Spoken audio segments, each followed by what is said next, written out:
a little crazy, barricaded himself into his apartment, and they didn't know who else was in there. A little scary situation. Just hopefully no one got hurt.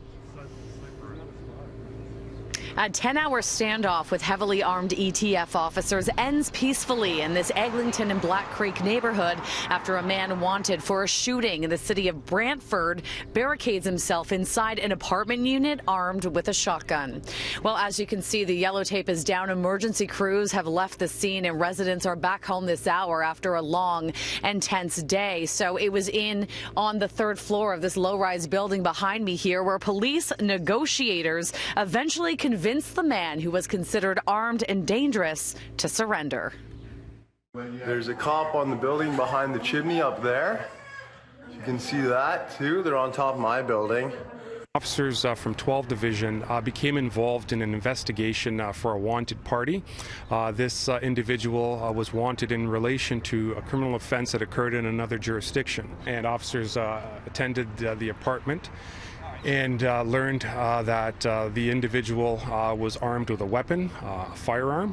At that point in time, officers contained the scene and contacted members of the emergency task force, who subsequently arrived and began negotiations with the male. Our cameras captured the suspect in handcuffs as he was escorted out of the building and into a cruiser just before 2 this afternoon. The 29-year-old has been identified by Brantford police as Chad McCombs. He was wanted in connection with the shooting of a 23-year-old man in that city's downtown core on Wednesday night. A woman Brantford police were also looking for was arrested early this morning. What was it like to see all the ETF officers with their, all the heavy guns and... They did their job, right, and they did it well, as what I can see. No shots, no one hurt. Now, residents of this building tell me they could hear police yelling, "Drop the weapon." And for those who live on the same floor as the suspect, well, they were told early in the morning to stay inside their units. And then around noon, they were eventually escorted outside to safety by heavily armed officers.